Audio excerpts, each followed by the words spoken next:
Actually, isn't this Team Hurricane 9? This is Team Hurricane 9. So come back for Team Hurricane X. Yes. Wasn't that the going Jason to X in space? Yes. We went to go see that in the theater. We did, and like it is so bad. I've watched it again, and it's still so bad. But it's also kind of stupid fun, also at the same time, because it wasn't very serious. It didn't take itself seriously. It knew it was ridiculous. Yeah. Like, they were like, even this premise is ridiculous. Like, when they cut to Jason, like, in that simulation, just beating those girls against, like, the... in the sleeping bag, yeah. Yeah, like, that's absolutely ridiculous. But I love it, you know, like, it's so good. Like, it's so... I still think about that gag sometimes. Yeah, me too, because it was such a good gag. It was, like, so self-aware of, like, yeah, we know what we are here. Like, we're not... This is Jason in space. Come on, you can't be serious with this shit.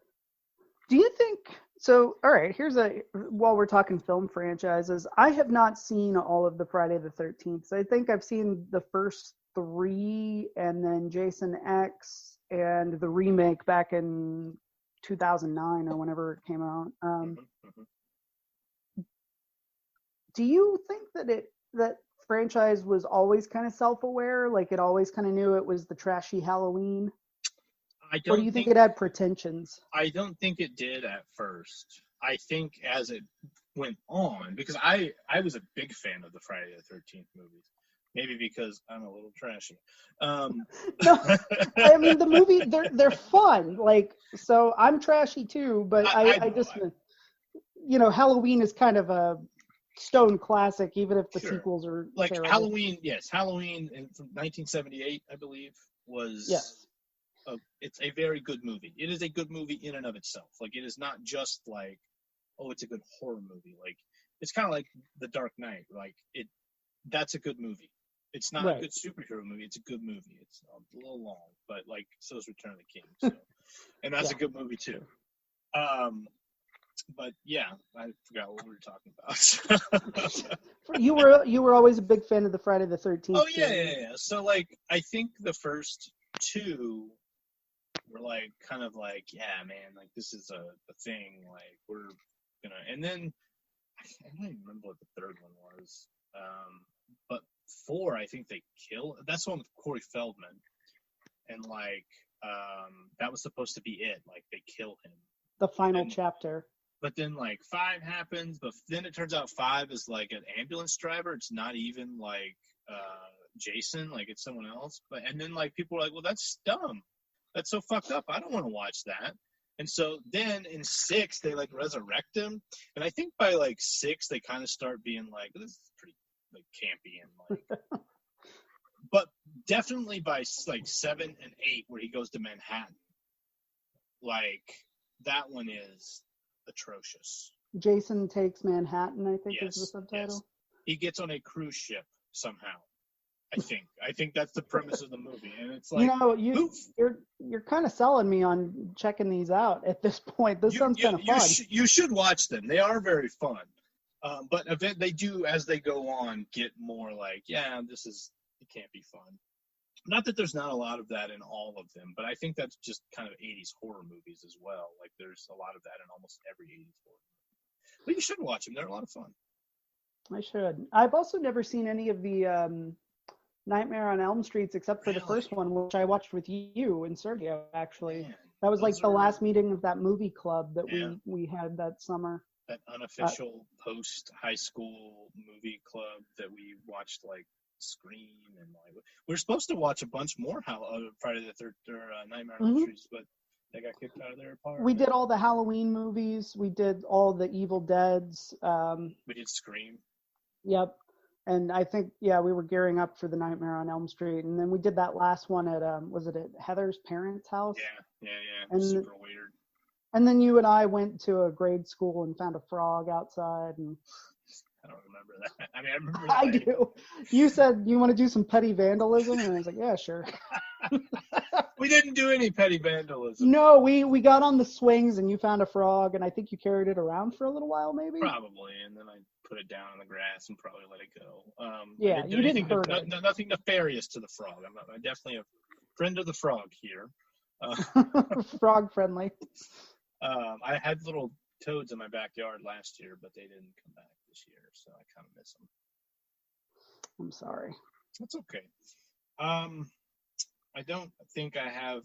Well, I have one other thing. Maybe we can do something, and this might be serious too, so it might be a good way to kind of ease into non-serious stuff too. Sergio, a good friend of the pod, said, "I'm gonna quote him accurately, unlike the time I quoted your high school drama teacher." Daryl learned that lesson. Was not good. Man, I am just bad at Facebook today. People just need to stop talking on my Facebook. I don't know. I can't figure it out. Anyway, I think, it was on Twitter. That's why it was on Twitter. So sorry. I'm so sad. What's that Jesse Spano line? I'm so excited. I'm so excited. So excited. I'm so scared. There it is. Scared. I knew it was something. I remember having a semi-serious conversation where we were talking about how that was the apex of television. That was the moment when TV achieved legitimacy in the eyes of America. Anything else after that was jumping the shark, man. Yeah. You think you can replace Jesse? Fuck you, Saved by the Bell. Who the fuck is Tori? Get that shit out of here. No one wants Tori, except Zach, apparently. And that's only because, they took away all the other girls in the There school. are no other options. All right, he wants us to discuss the role of celebrity in terms of social activism, i.e. Taylor Swift, which is a real topic. That is a real topic. I mean, we talked about this a little bit last time with J.K. Rowling, who is at the other end as far as, the political activism goes. She used to be considered on the side of the angels, and now, she's not so much anymore. I think I don't know that it can hurt, I guess. But also, it can't be like the only thing. Like, and I'm worried that that's what it comes down to. 40 million people see Taylor Swift tweet, and they're just like, cool. And it's great if the celebrity is tweeting the thing you agree with, but if not, then which is why I think so many conservative pundits are always telling celebrities to just shut up and sing the hits because famous people tend to be artistic, and artistic people tend to be liberal, and liberal people, aren't big Republicans usually. Right, and it's not to say that I don't want anyone to ever be like, oh my God, they think all artists are liberals. No, that's not what either of us are saying. We're basically saying the majority of those people hold those kind of views, and it's not like no one is like. You don't go to Hollywood and they're not like, oh, you have to talk this way. I mean, I don't know. I guess I haven't been to Hollywood, so I don't know. Perhaps if you talk about how much you love George Bush, they're like, ew, gross, you can't be in this movie. So I don't know. Yeah. Perhaps it is like that. I mean, but whatever. Yeah. I mean, Tim Allen's pretty conservative, and he's doing okay. Yeah, it's steady work. And that dude got busted for cocaine one time. So look at him turning his life around. Schwarzenegger. Although he's gotten out of he's kind of a centrist political game, absolutely. And he's pretty far left and stuff. Of course, this is Arnold Schwarzenegger we're talking about, someone who has millions of dollars, right? Right. My problem and your problem is not his fucking problem. He doesn't. Right. You don't have to worry about that, right? No, he's letting his goats into the house to eat off of the table or whatever. Yeah, because who gives a shit? Oh, but I did. He shits in the floor. Who gives a shit? I got someone to clean that up. I don't have someone to clean that up. I got to clean that up. I don't want to clean up goat shit. Get this goddamn goat out of my house. That's ridiculous, Arnold. I don't relate to that. Do something else. Although maybe in a few years I'll relate to that if I really do take off with my gardening. Yeah, this Team Hurricane thing. I'm putting all my chips in this one. Oh, I was going with the gardening, but I'll go with this too. This is I thought Team Hurricane was going to be the rocket, not gardening. It could be both. I mean, here's honestly, my idea of what the future holds for a lot of people is they're going to have more than one job, and it's going to be more than one thing. Like, I don't think, like, I'm not saying everyone will, but I think there's going to be a lot of people who are like, yeah, I do this, and I do a little bit of this. Isn't that what the gig economy is? Yeah, I think so, but I don't see how it doesn't end up that way, because employers have so much power, and like, but maybe we could take it back somehow. I think all the marching's a good start, and pulling down racist statues. That's all pretty good. I'm fine with that, more than fine with that, and I'm a good old Southern boy, born and raised. Yeah, me too. Hate that shit. Yeah, me too. To go back to Sergio's original thing, I really, I actually think about this a lot, because I wrote a book, and obviously I'm not even on the same fucking planet as Taylor Swift, but like, not yet. But there are people who follow me on social media who I don't know, who just read my book and like it. And I've not historically been somebody who talks a lot about my politics on social media, because historically, I've had at least a percentage of conservative friends, and I just don't want to argue with them online. And so, part of me thinks that, if you've got a big platform, you have a responsibility to use it responsibly. But another part of me shrinks away from that idea, in terms of like, I shouldn't have to, if you feel comfortable with it, or you like Taylor Swift obviously does, that's one thing. But I feel like, it's not every celebrity's job to necessarily be a political advocate.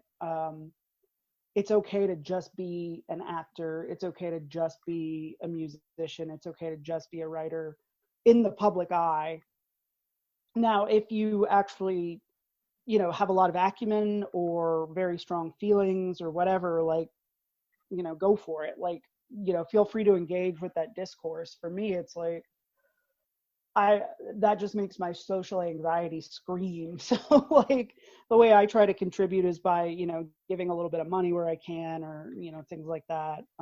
Since like, I just talking about this stuff in public just gives me a panic attack. Sure. Yeah, I think that's fair. And I think it just, I think it really comes down to the person too, right? Like I read that like that was kind of like a decision where Taylor Swift was like, I'm going to say this. And her like dad, I think, or like someone on her team was like, you're going to lose like half your fans. And she's like, I don't really care. Like, I can't not, and like, yeah. That's where I'm at now. Like, I used to be like, oh, I don't want to, like, no one will ever give me a job. And that's actually kind of a real thing, right? Like, I'm worried people are going to find my social media sometime and be like, oh, this guy's a fucking communist. And it's like, well, I'm not. But, like, I also concede the inherent flaws in the system that we have now, and know that this is not, like, what we should have. So, like, yeah, sometimes what I talk about probably does seem revolutionary or radical, because this is not good and sustainable. But anyway, I'm like very much, I don't have very much, I've never written a book. I have a podcast that 50 people listen to in Arlington. So I would say that some people in Arlington know who I am. And so some people in Arlington may be like, oh, just, give me this podcast or the interview with people. I don't want to hear you talk, like, go march with Black Lives Matter, or like talk about how Confederate statues are stupid and they should be brought down. But I also don't really have a problem being like, that's my opinion, and you can go take a walk if you don't like it. Yeah, I don't mean to say that social media for me in a lot of ways is tough, because I am a pretty shy person. You've observed me for 23 years now. I'm a doctorate. I have my doctorate now in Sean studies. Yes. Just engaging with people at all is immensely draining for me, especially people I haven't already known for like 23 years. Mm-hmm. So like the idea of stepping into conflict, part of me feels like it's my responsibility as a citizen to do that, and there's another part of me that really struggles with it. And another part of me feels like, as a straight white guy, like the better thing I can do is